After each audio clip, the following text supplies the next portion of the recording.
She is Bond's equal but opposite within Russian intelligence. And that's why it is kind of fun. It harkens back to my whole rant about how Bond is a know-it-all. And usually M is like, shut up, Bond. You're so sexy and intelligent, and everybody likes you. So it's not oratory, it's laboratory. Stromberg has a marine research laboratory on Corsica, I believe. Well done, James. Actually, sir, it is in Sardinia. And it's like my know-it-all versus your know-it-all, to the point where M's like, good job, 007, but then Triple X bests him, and he's like, you're supposed to be a know-it-all. The one time you're not a know-it-all, the Russians are here. Yeah. I will say this, though. Did you guys catch there's a very interesting moment where M's name is revealed? Did y'all catch this? No, I didn't. Okay, it's very brief. It's very subtle. Yeah. After you, Alexis. Oh, no, after you, Miles. Oh, thank you. After you, Miles. And M says, oh, thank you, Russian, Gogol guy. Like, and I was like, M's name is Miles? Like, maybe that's in the books. I don't know. But like, Gogol definitely calls him out. And then, and even Triple X calls Q Major Boothroyd, so it's like, everybody's getting real friendly, detente as fuck. This movie is ramping up Q. It's like they're starting to realize the people want Q. Q is awesome. Q is all over this movie. He shows up constantly, and it's great. Yeah. Like, who doesn't fucking love Q? I would have Q examined after that weird little jet ski thing, though. Yeah. Q, are you sure this isn't cool at all, Q? Q, this hasn't aged well. Can we get something this isn't sexier? Like the helicopter. The helicopter. Okay, good job on the helicopter. You have to assemble it. That's dinky. It was small and it worked. Okay, guys. It worked. Yeah. Can't it worked. fault it for that. It looked. You know what? Hold on. It looked better than the giant bubble that he he lands on in Diamonds Are Forever, where he's in that giant bubble and he has to like crawl his way through the sea. This time it's like here's a tiny little jet ski that you can get you from one place to the other super fast. And he's like, can cool. you imagine vroom, vroom, vroom, let's how go. fucking sweaty Roger Moore would have been if he had to gerbil his whole way like miles through the ocean, rolling for days on end? He's like, hey, Bond, you only have an hour. He's like, I'm 2 almost hours. there. Yeah. Give me another week. I mean, it's not the silliest thing that I've seen in any of these movies so far. I mean, what I think takes me out of it is just that you have all the logos and stuff on it, and I'm like, yeah, maybe if it was black instead of like a like it had all the logos, so it's like trying to be a product placement. Yeah. Okay. Yeah. Which, by the way, that kind of reminds me of like at that moment you get the Bond theme. It's like the Bond theme is back. Mm-hmm. It's like, where's the Bond theme been for the last couple movies? And now it's back. Like, they use it several times. Now, they use it briefly. It's almost like they wanted to get away from it. And then it's like, after the slide whistle, they're like, we need to bring it back. We need fucking Bond theme back. For me, I think this movie, the more we're talking about it, places it somewhere between 2 and 3 for me. I'm gonna stick to 4. I still think that the story of the Man with the Golden Gun does it for me, but I think that this is just it's such a solid super spy movie. Like, sure, it's got some goofy stuff. I think again that whole sequence with Jaws randomly driving out in the middle of nowhere is stupid, and like cut that out and the movie improves. Mm-hmm. So super spy wise, like again, we have our like serious From Russia with Love versus our like goofy fun Goldfinger. This is like straight up goofy fun Goldfinger. It's literally a remake of You Only Live Twice, and we all agree that You Only Live Twice is good. It just suffered some things that this movie fixed, and the scope is big. And like the whole Atlantis stuff is really cool, a lot of fun. But like overall, when it comes to things like story and bad guy, it's like it's above Dr. No for me again for that like scope, story, and bad guy. But it's below The Man with the Golden Gun because of story and bad guy. I still think it's better story agree wise with those than the things. Man with the Golden Gun. And I also think because of the spectacle and some of the goofy moments are all balanced, it doesn't feel like a tonally weird Mm. movie where you have serious scenes mixed with like unserious scenes, but it's like it's played well. Like You don't have a dojo scene in the middle of things. it actually questions something about the Bond universe as far as like Bond kills a lot of henchmen. These henchmen have families or people or loved ones. Like where does that fill? And yes, Yeah. it doesn't get it, we don't explore it as much as I think I wish we could have explored it. At least it's there, but it's there enough that we're not like it's not so heavy-handed and it's not so like dramatic because this movie's a fun movie that you can take your kids to still. Yeah. And it's that's why to me it's like a 3. We talked about like how would they make the Man with the Golden Gun today? Like, oh, it'd be darker and it would be like totally pitting these two guys against each other, and they would get rid of any superfluous stuff. They'd get rid of the dojo. They'd get rid of the popcorn stuff, right? But there's a lot of it. And same with this movie, that like they would get rid of. There'd be none of this goofy stuff, and it would just be all like just imagine it in your mind. Take like Daniel Craig universe and like apply it to the water. And like this insane guy who wants to like bring about Waterworld and dolphumanoids. And it would be like a crazy Jeff Bezos who creates an Amazon facility underwater with dolphin fish. Yeah, and that's the thing is like, but we still live in popcorn world and like family fun world and like spectacle world, and I think like I am satisfied by the story with the Man with Golden Gun. I'm somewhat satisfied with the Spy Who Loved Me story. Like I do think there could have been more there, and they still could have fit it within this world where it is like family friendly and all that. And that's like between that and the bad guy, that's where it's like I do think this movie is a lot of fun and it's high quality and it's big. But it's like we're just having the same argument from last time where it's like because it's just the Man last with the Golden movie Gun is not a versus good this. movie, and you're just nuts. Like you're like Sure. to me you're like this. You're like these two heavy things. Scaramanga. Oh, I love Scaramanga so much, but goofy shit over here because we got this goofy crazy thing. But I'm not going to look at that. I'm not looking at the goofy stuff. They're both goofy. I'm not They're looking both at the goofy goofy. stuff. I'm not looking at the goofy stuff. Okay. If they're But both this goofy, movie, if they're both is goofy, like this. cut This out movie the is goofy, balanced. and The then what do you goofy- have left? If you don't have goofy, you have the story of him and Triple X. There's not much versus there, the dude. story there of really him isn't and much there. There's Scaramanga. maybe like 15 minutes of screen time if That's- you cut out all the goofy shit in that last movie. I disagree. They have the same amount of goofy shit. Now Bond doesn't shit out a bullet in this movie. I'll give you that. But Is there a slide whistle? no, McCurdy, Is there a there's car no with wings fucking on slide. it? Is there a midget with paint on his face? Is there a goofy carnival scene? Is there All things These you are all don't like that way we goofier like. things. That we like. Is Nobody there a likes badass this. car that can go underwater that you would probably drive if Okay. you owned one? Let's be serious though. When it I'm comes being down serious. to cutting out the goofy stuff, what story do you have? You have this like somewhat weakened romance that like works, but like probably like definitely could have had more. And then you have Scaramanga's badass shit. So like that's where I'm at. I still to this day really believe this, Charlie. I think you growing up with GoldenEye has turned your eyes to being like, I have the golden gun from GoldenEye. It's great.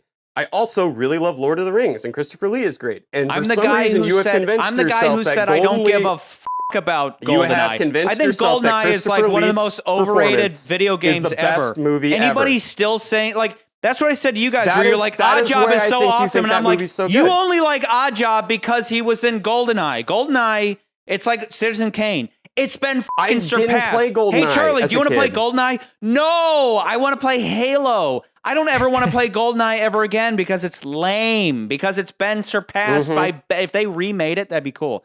But They but did, actually. beyond that, well, they They remake that game. Yeah, they made a different game though. They didn't remake GoldenEye as it is. I know. So I know. like, no, I reject that. I think the Golden Gun is fucking awesome, but not because it was in GoldenEye. I think GoldenEye is an old video game that nobody should be playing anymore. But when it comes down to it, Scaramanga, has a really fun relationship not only with his henchmen but with Bond too. Whereas with this, you have this Soviet spy who never really does anything awesome. The blowing the smoke in the face is like her moment, but other than that, she's bland, she's robotic, she's kind of eh. And I love the tension created by Bond having murdered her ex, but it doesn't do anything with it. Whereas the stuff with Scaramanga has his payoff where it's like, I want to fucking duel to the death. Mano y mano, a duel of titans. My golden gun versus your Walther PPK. That fucking trumps this whole goddamn movie for me. No, in a carnival, in a fun house, in a carnival fun house, that's where that fight ends up. In a carnival fun house with mannequins. Yes, that's where this movie ends. Yes. No. Yes. You're nuts. I will. You are nuts. I'm not as nuts as Stromberg, who wants dolphumanoids. I mean. I'm totally okay with the dolphin crap. I think we're getting lost in the previous argument and movie. I think we should get back to ranking this one. Let's hear from these two knuckleheads. Yes, what do you guys please. think? On the points, you and Nans made good points about Triple X. She is robotic. The acting isn't brilliant. They could have been better.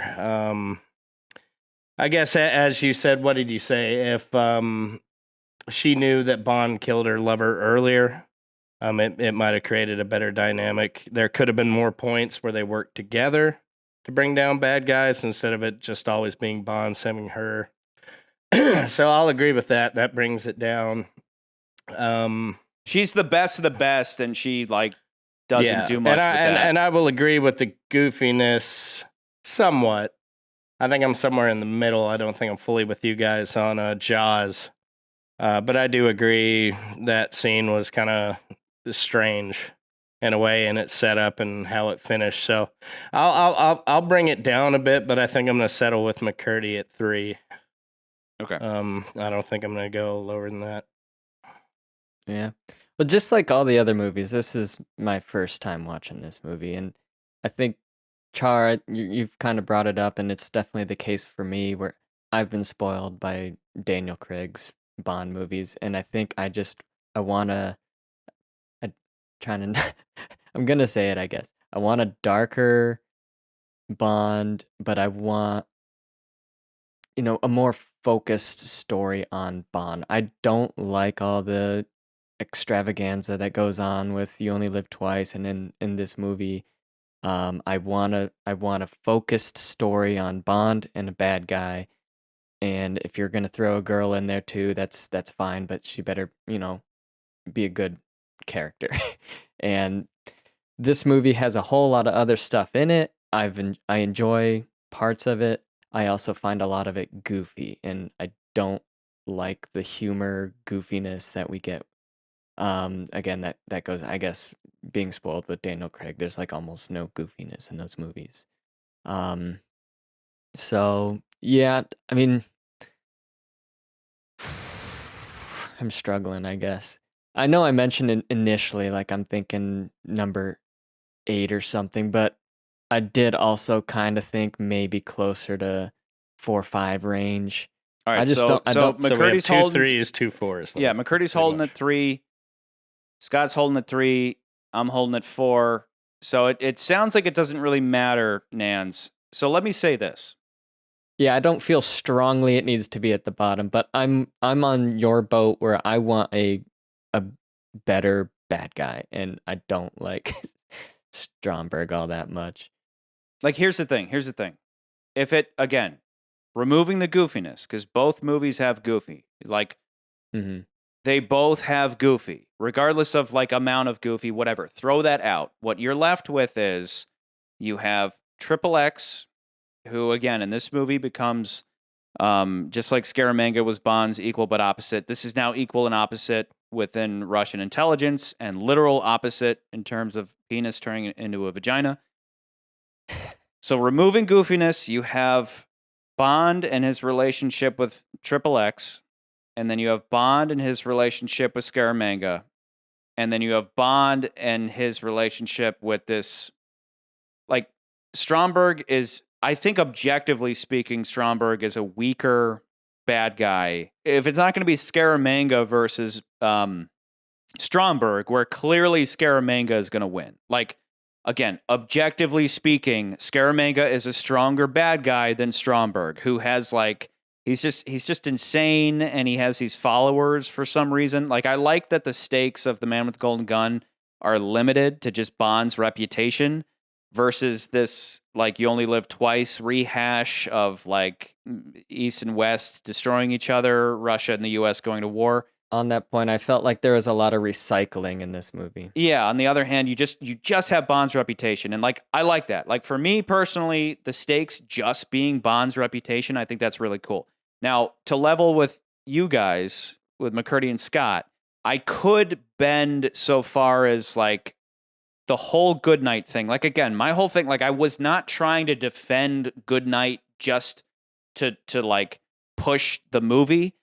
I think that without rehashing that argument, I think Goodnight is like, she's like a bimbo, but she always pulls through. We don't need to rehash that whole thing. I don't think she gets enough credit, but she still is annoying versus this relationship with a more capable babe. Yeah. But again, I wish that Triple X had offered more. I mean, she really didn't offer that much. Like, throughout the whole movie, she really doesn't do that much. So it's like help me out here, because you have you have Triple X and Goodnight, and then you have Stromberg and Scaramanga. I think Triple X and Goodnight are both kind of weak compared to what they could have been. So all I'm left with is Scaramanga and Stromberg. And I do think that The Spy Who Loved Me is really strong, so I honestly wouldn't care if it was above The Man with the Golden Gun, but I think with if you want to argue Triple X versus Miss Goodnight, please. Comes down to competence for one. Like, yes, we've gone through the argument, but yeah. let me throw some more credit to Triple X. Please. At least with Triple X, we do get the sense that she gets a great intro. She gets, and that intro, remember, it's like we see a guy and a girl. It's a little misdirection. There's a great misdirection where you think, like, if you didn't know, if you hadn't seen the movie, and you're like, okay, get me Triple X, get Triple X on the phone. Yeah. And then we see this guy, and that's what the camera's focusing on, is this guy with this hot broad, and you're thinking, oh, this is the Russian James Bond. And then this phone thing goes off, and then he's like, it's for you. And then you instantly know, oh, she's Triple X. Yeah. And then on top of that, you've got all the really great work. Like, even though she may not do physicality, like, and that is something that is missing. I'm not going to deny that she doesn't have physicality. Beyond that, in this movie, I don't care about physicality. That, like she never really does anything otherwise. No, I mean, she has great, and I think she has better wordplay with Bond, though. And she even hits a nerve with him at one point where she's like, "You were married once," and then she's like, "We're not going to talk about that." Mm-hmm. And like, that was the moment where like, oh my god, like that back and forth. Like, I remember the last film the last movie we were talking about. It's like, well, he should know who. Because the assassins and all the assassins would know who they are and everything. But like, this is a really great scene because you know for a fact that Russia and the West, I should say, like the East and the West are spying on each other, and they should know each other's secrets. And we get a lot of that. The lady'll have a Bacardi on the rocks. For the gentleman, vodka martini, shaken, not stirred. Touche. And then there's even that great moment with the Lotus where it's like, wait, how did you know how to do that? And she's like, well, I stole the plans of this for 2 years ago, so I already know about this thing. Like, there's all of those really great moments. With Goodnight, you don't have that. You just have a very obnoxious character that, like, runs around the screen, just trying to bang Bond, but not really, and then, like, gets in the way. At least this is, like, she's getting in the way because she's at conflict. She's trying to get the microfilm, and it's like, oh, there's motivation there. There's, like, a character dynamic. There's, like, conflict. Like, undoubtedly, Triple X is a better character than Goodnight. But I wish they would have done more with Triple X than just have her be there. I wish they would have done more with Scaramanga, but but I'm still satisfied by Scaramanga. With Triple X, it's like there are clearly ways that she could have been like instantly made better, like instantly. So like, I know you like to hang your hat on stories like the king of all these movies, but again, I'm gonna go back and say, like, yeah, you're looking at that one thing over here, but remember, like, this is a Bond movie, this is an action movie. I want to see action. I feel like the action in the last movie is really undercut because we get a scene we get to the end of the movie and it's like the producer's like, oh crap, we kind of wrote ourselves in a corner here. We have this duel thing, but we don't have any cool explosions. Now, if this was the darker movie that you and I had talked about, where it's like, oh, well, this would be the Daniel Craig Bond film. Like, then that would have worked. That would have worked. But this movie, it was like, we wrote ourselves in a corner. Oh, crap, what do we do? Oh, the solar panels and generators, and they blow up, and that's the end of the movie, and then they can go off, and Bond could get caught.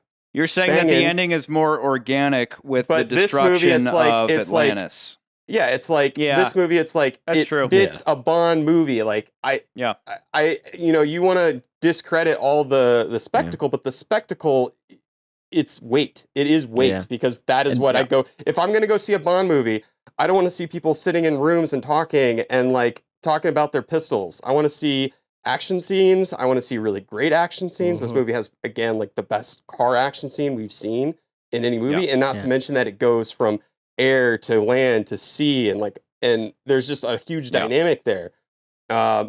We get some great fight scenes. We get a great hench villain. Like, I know we were talking about the Egyptian scene, and I'm not keen on that scene, but we also get the great sequence in the it's like you got your way now really with like going from with Knick Knack, you were like like Knick Knack is just, it's a midget to have a midget. And my whole thing was like, it's not a midget just to have a midget. It's more about he's more like Yoda. He kind of is using his brain with these, like how he's controlling the funhouse and everything. And then when they have their showdown, it's like 2 seconds because Bond's just like he tries to get Bond by surprise, and the moment that fails, Knick Knack's fucked, and we all know he's fucked. Whereas with Jaws, Bond more has to triumph against this like massive dude. And undoubtedly Jaws is the shit. So like really what it comes to, like everything you just laid out is probably enough to elevate it above The Man with the Golden Gun. Again, for me personally, the story of The Man with the Golden Gun is smaller, it's more personal. That gives me a boner, but I understand everything you're saying so far as like when in terms of bondiness, like we talked about, we here and there we talk about like a good movie versus a good Bond movie, and so far as this movie is concerned, it still, I mean, it still has those elements of reputation because it's like here's the best of the Brits versus the best of the Russians and how they team up. Like all those elements are there, all the action is there. Jaws is fucking awesome. Stromberg is still cool. Like I still like him. I think Scaramanga is just like still the top bad guy, but that wasn't even enough to get him at the top of the list because Auric Goldfinger is still awesome. So so I see it. I was gonna say quick. I mean, McCurdy finally brought it there as we were sinking back towards Bond girl versus Bond girl, bad guy versus bad guy, and that's what we always seem to retract to because they're hard elements that you can compare. Well, I know, but McCurdy finally brought it there. Is that for this one, it's the balance and the spectacle, that lifts this one above the individual story of bad guy versus good guy. The fact that the scene of Bond falling in the air and his parachute opens up, and we get the Bond theme, which we feel like we haven't heard in forever. This is a fucking Bond movie. This is what I came to go see. I'm cool with it. I'm down to go with Spy Who Loved Me at number 3. Yeah. I mentally conceded that probably 10, 15 minutes ago. If you rewind, I don't want people thinking I just follow what Charlie thinks. I came up with this decision before Charlie said he's fine with 3. If you rewind the footage of my webcam here, you'll see I've been stewing hard for like 10, 15, 20 minutes. I've noticed. And really, obviously, like McCurdy, you made great points. I heard most of them, but I was really in my own world thinking. And it was Charlie, you got me thinking. You said take both movies, remove like the silliness out of them. And I kind of did that, but mostly I compared this silliness between The Man with the Golden Gun and this film. And it got me thinking that there's more There's more silliness in The Man with the Golden Gun. The Man with the Golden Gun, there's big chunks of silliness. This one, for me, there was a lot of silliness. I noticed it. It bothered me. but it was more like a joke here, a joke there. Nothing that really made a huge impact.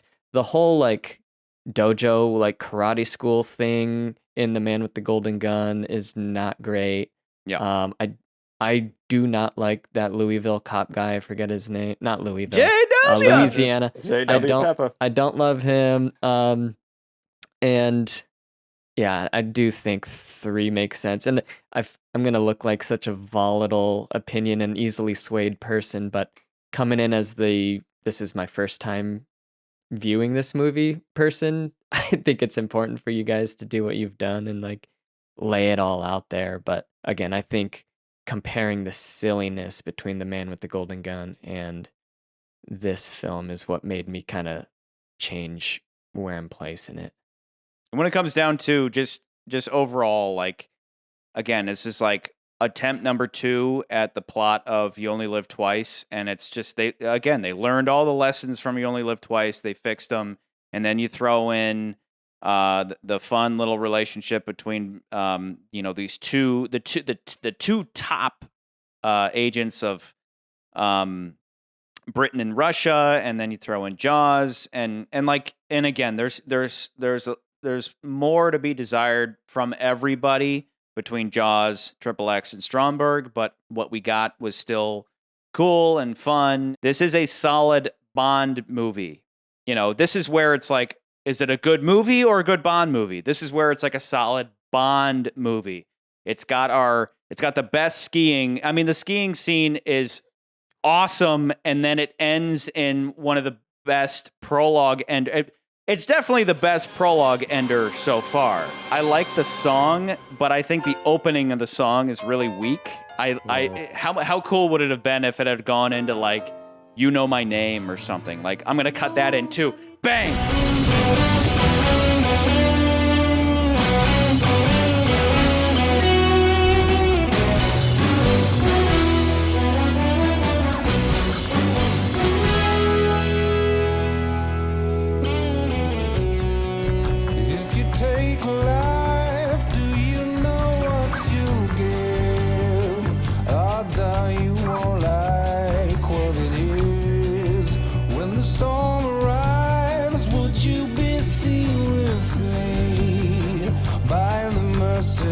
Eyes I'm deceived.